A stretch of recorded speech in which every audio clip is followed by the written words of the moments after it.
എല്ലാവർക്കും നമസ്കാരം. ഞാനിവിടെ ഒരു ഉള്ളിത്തീയൽ എങ്ങനെ ഉണ്ടാക്കണം നോക്കാം. ഞാൻ ഉണ്ടാക്കുന്ന രീതി കേട്ടോ. അതിലേക്ക് ഞാനൊരു 250 ഗ്രാം ഉള്ളിയൊക്കെ എടുത്തിട്ട് നന്നായി തൊലി കളഞ്ഞിട്ട് അത് രണ്ടായിട്ട് വലിയ വലിയ ഉള്ളികളൊക്കെ രണ്ടായിട്ട് കട്ട് ചെയ്ത് വെച്ചിട്ടുണ്ട് കേട്ടോ. കഴുകിയിട്ട് കട്ട് ചെയ്ത് വെച്ചതാണ്. ഇനി അതിലേക്ക് നമുക്ക് ആദ്യം വേണ്ടത് തേങ്ങ വറുത്തരയ്ക്കണം. അപ്പോൾ ഒരു പാൻ അടുപ്പിൽ വെച്ചിട്ടുണ്ട്. അപ്പോൾ ഒരു അരമുറി തേങ്ങ എടുത്തിട്ട് ഞാൻ നന്നായിട്ട് ചിരകി വെച്ചിട്ടുണ്ട്. ചേർത്ത് കൊടുക്കാം. ഇതൊന്ന് മിക്സിയിലിട്ടിട്ട് ഒന്ന് ക്രഷ് ചെയ്തെടുക്കുന്നത് കേട്ടോ. കാരണം എല്ലാ തേങ്ങയുടെ ചെറിയ ചെറിയ കഷ്ണങ്ങൾ എന്തെങ്കിലും ഉണ്ടെന്നുണ്ടെങ്കിൽ ഒരേപോലെ ആവാൻ വേണ്ടിയിട്ടാണ്. അത് തീ കമ്മിയാക്കിയിട്ട് വെച്ചിട്ട് വേണം വറുത്തെടുക്കണമെങ്കിൽ. ഇതൊന്ന് ലൈറ്റായിട്ടൊന്ന് ചൂടാകുമ്പോൾ കുറച്ച് വെളിച്ചെണ്ണ ഒഴിച്ച് കൊടുക്കണേ. ലോ ഫ്ലെയിമിൽ വെക്കണം കേട്ടോ തീ.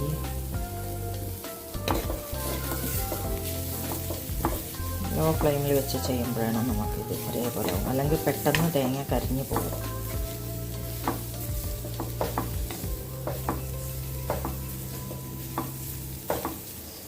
ഇനി ഇതിലേക്ക് കുറച്ച് വെളിച്ചെണ്ണ ഒഴിച്ചു കൊടുക്കാം.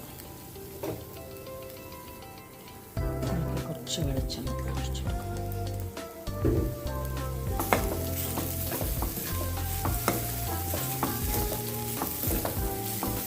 ഇതിലേക്ക് ഞാൻ ഒരു ടേബിൾ സ്പൂൺ മുഴുവൻ മല്ലിയാട്ടോ. മല്ലിപ്പൊടി വേണമെങ്കിൽ നമുക്ക് ചേർത്ത് കൊടുക്കാം. ഞാനിവിടെ മല്ലിയാണ് ചേർക്കുന്നത്. ഒരു ടേബിൾ സ്പൂൺ മല്ലി, ഒരു 1/4 ടീസ്പൂൺ ഉലുവ കൂടി ചേർത്തിട്ടുണ്ട് കേട്ടോ അതിൽ. പിന്നെ എരിവിനനുസരിച്ചിട്ടുള്ള ഉണക്കമുളക് ചേർക്കാം. പിന്നെ പച്ചമുളക് 2-3 ഉള്ളി വഴറ്റുമ്പോൾ നമ്മൾ ചേർക്കുക. അതിനനുസരിച്ചിട്ട് വേണേൽ നമ്മൾ വറ്റൽമുളക് ചേർത്ത് കൊടുക്കാം. ഇതൊന്ന് നല്ല ഒരു എന്താ പറയുക, നല്ല ബ്രൗണായിട്ട് വറുത്തെടുക്കണം. അപ്പോഴാണ് തീയലിന് നല്ല സ്വാദുണ്ടാവും. അതൊന്ന് വറുത്തിട്ട് കാണിക്കാം. ഇതിൻ്റെ കൂടെ തന്നെ കുറച്ച് കറിവേപ്പിലയും കൂടി ചേർത്ത് വറുക്കാം. വേണ്ട, ഇപ്പോൾ നല്ല ബ്രൗണായിട്ട് വരുന്നുണ്ട്. ഒന്നും കൂടി ആവാനുണ്ട്. കുറച്ചും കൂടി ആവട്ടെ. അപ്പോൾ തേങ്ങയൊക്കെ നന്നായിട്ടായിട്ടുണ്ട്. ഇനി ഇതൊന്ന് നമുക്ക് എടുക്കാം.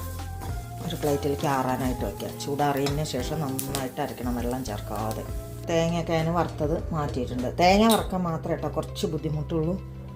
ബാക്കിയുള്ള പ്രോസസ്സൊക്കെ വേഗം നടക്കും. ഇനി ഇതിലേക്ക് കുറച്ച് വെളിച്ചെണ്ണ ഒഴിച്ചു കൊടുക്കാം. ഇതിലേക്ക് ഞാൻ ഉള്ളി ചേർത്ത് വെക്കുന്നുണ്ട്. ഇതിലേക്ക് ഇനി 2-3 പച്ചമുളക് ചേർത്ത് കൊടുക്കാം. ഇത് നടുകെ കീറിയ പച്ചമുളകാണ്. കുറച്ച് കറിവേപ്പിലയും കൂടിയാണ് ചേർത്തിട്ടൊന്ന് വഴറ്റാം. നന്നായിട്ടൊന്ന് വഴന്ന് വരണം ഉള്ളി.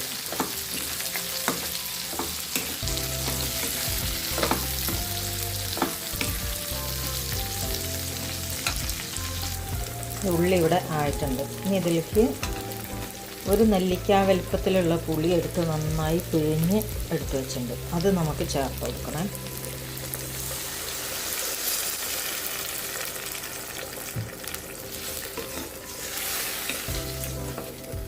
ഇതിലേക്ക് ആവശ്യത്തിന് ഉപ്പും കൂടിയും ചേർത്ത് കൊടുക്കണം. ഉപ്പും മഞ്ഞൾപ്പൊടിയും.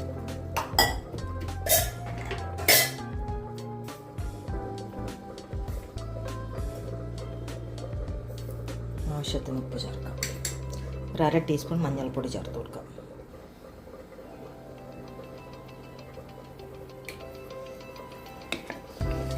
ഇതൊന്ന് പുളിവെള്ളത്തിൽ കിടന്നിട്ട് കൂടി ഒന്ന് വേവട്ടെ ഉള്ളിയൊക്കെ. എന്നിട്ട് അപ്പോഴേക്ക് അരപ്പ് റെഡിയാക്കാം.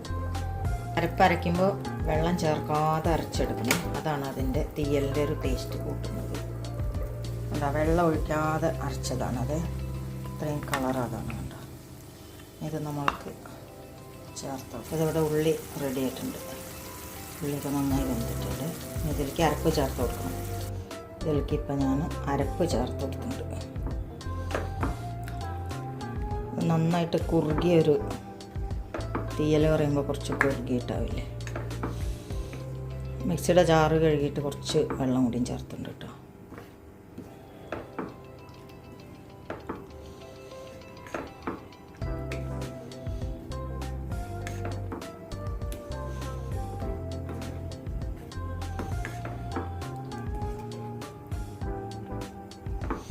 നന്നായിട്ടൊന്ന് തിളക്കട്ടെ. ഇനി എൻ്റെ എണ്ണയൊക്കെ ഒന്ന് തെളിഞ്ഞ് വരുന്നു. ഇത് കണ്ടോ റെഡി ആവുന്നുണ്ട്. എണ്ണയൊക്കെ തെളിഞ്ഞ് വന്നുകൊണ്ട് വെക്കുന്നുണ്ട്. നമ്മളെ കുറുക്കി ഇതിലേക്ക് കുറച്ച് കടുകും കറിവേപ്പിലയും കൂടി വറുത്തിടാം.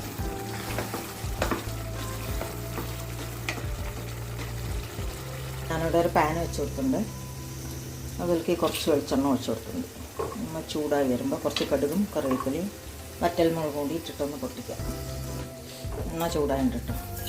കടുകിട്ടു, കുറച്ച് കറിവേപ്പില, വറ്റൽമുളക്,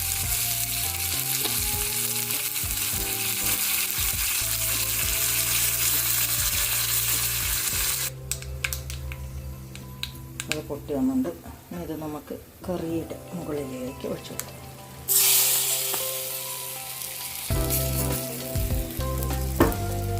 ഉള്ളിത്തീയലയുടെ റെഡി ആയിട്ടുണ്ട്. അടിപൊളി ടേസ്റ്റ് ആയിട്ടുണ്ട്. ചൂടുള്ള ചോറുണ്ടാക്കുന്നത്. അപ്പോൾ നിങ്ങളും കൂടി ഇതൊന്ന് ഉണ്ടാക്കി നോക്കണേ. ഉണ്ടാക്കി നോക്കി നിങ്ങളുടെ അഭിപ്രായം അറിയിക്കണേ. അടുത്ത റെസിപ്പി ആയിട്ട് കാണുന്നവരായിരിക്കും. Thank you.